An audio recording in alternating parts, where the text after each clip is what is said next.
Bem-vindo ao canal INSS em Pauta. Olá, quero conversar com você sobre este burburinho que está acontecendo no processo da revisão da vida toda. Para que você entenda, eu quero voltar um pouquinho aqui no tempo e até o ano de 1999, para se fazer um cálculo de benefício, eram considerados apenas os últimos 36 salários de contribuição. Nessa época também não havia nenhum índice ou fórmula redutora. Era somente considerado os últimos 36 salários, fazia uma média simples, era o salário que a pessoa recebia.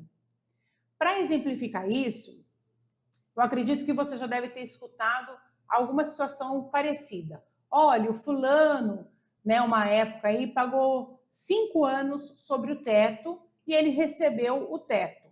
Pois é, antes dessa reforma de 1999, era possível, por conta dessa fórmula que eu acabei de mencionar para vocês, era possível sim pagar o teto e receber o teto. Foi aí então que surgiu a reforma da Previdência em 1999, para justamente modificar essa fórmula de cálculo, e essa fórmula de cálculo que essa lei de 99 trouxe, de fato reduziu significativamente o valor dos salários dos benefícios do INSS.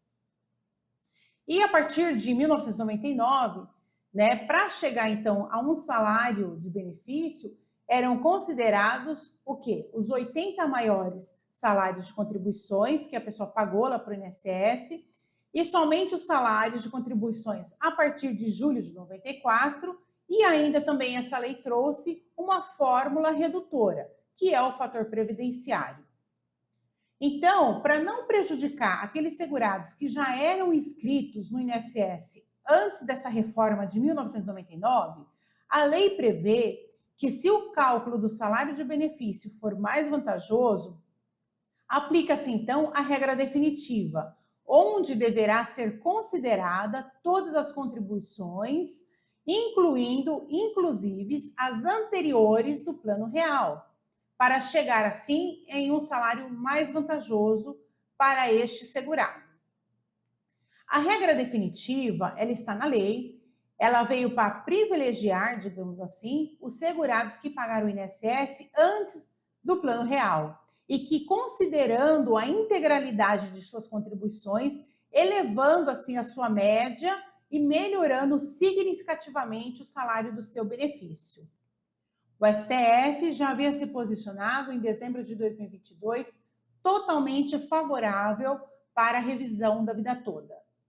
O que aconteceu e nos surpreendeu foi que na última quinta-feira o STF, ao julgar outras ações, trouxe ali uma situação para tocar neste assunto em relação da escolha do melhor cálculo para o benefício.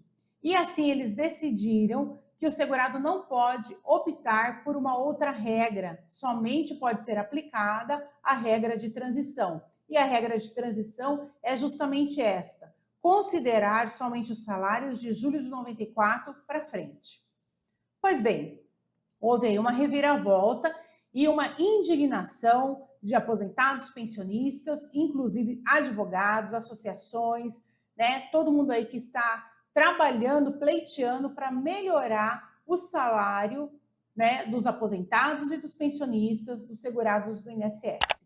Pois bem, neste mesmo dia que teve essa confusão, era para ser julgado também os embargos de declaração da própria ação de revisão da vida toda. Só que não foi julgado. Esse julgamento ele foi adiado agora para o dia 3 de abril de 2024. Então, nós temos ainda os embargos de declaração que serão julgados no próprio processo da revisão da vida toda. Mediante essa confusão que aconteceu semana passada, foi interposto ali o embargos divergentes, E nessa petição está mostrando ali e retratando significativamente a indignação de todos nós que esperamos aí a aplicação correta da legislação, a aplicação correta da justiça. Quero aqui ler um trechinho desses embargos divergentes que, de fato, retratam o que todo mundo, acredito, está pensando em relação este último posicionamento do Supremo Tribunal Federal. Diz assim no embargos: a Justiça não pode considerar constitucional uma lei que tira direito dos trabalhadores e, para aumentar a renda pública, tira a renda do trabalhador. E, com isso, o governo pode doar milhões para escolas de samba. Hoje, os trabalhadores recolhem para o INSS achando que irão se aposentar de uma certa forma. Anos depois, criam uma nova lei que lhes tiram todos os direitos. Isto é constitucional? E o direito adquirido dos trabalhadores? Como fica? Pois é, eu acredito que este é o questionamento de todos nós para a nossa Corte, para o nosso Supremo Tribunal Federal. Então, esse embargo divergentes vai ser analisado junto com o embargo de declaração, agora no próximo julgamento, no dia 3 de abril. E vamos falar assim, o que nós esperamos do STF? Né? Todos nós esperamos é que o STF, de fato, mantenha a decisão que ele já deu lá em dezembro de 2022. Né? Porém, se ele não manter a decisão, porque nós estamos aí com uma composição de ministros diferentes do primeiro julgamento, entraram outros 3 ministros indicados aí pelo governo federal, que inclusive foram eles até que colocaram essa questão em pauta na última semana. Se eventualmente, né, não é o que nós esperamos, mas se eventualmente o STF voltar atrás em sua própria decisão, né, que é uma situação até confusa de se entender, se ele voltar atrás, o que se espera é que ele se posicione em relação às pessoas que já estão recebendo, né, a correção da revisão da vida toda. Existe sim, né, aposentados e pensionistas que já estão recebendo o valor corrigido com a revisão da vida toda e que o STF se posicione, né, que eles possam aí continuar recebendo, né, desde que o processo deles já tenham aí ocorrido o trânsito em julgado, porque a própria lei fala que tem que respeitar o trânsito em julgado, né?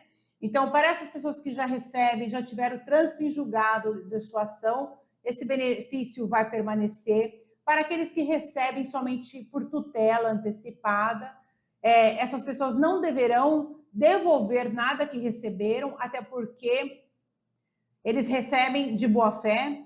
O benefício essa revisão foi implementada através de um processo legal, então ele não tem que devolver esse dinheiro.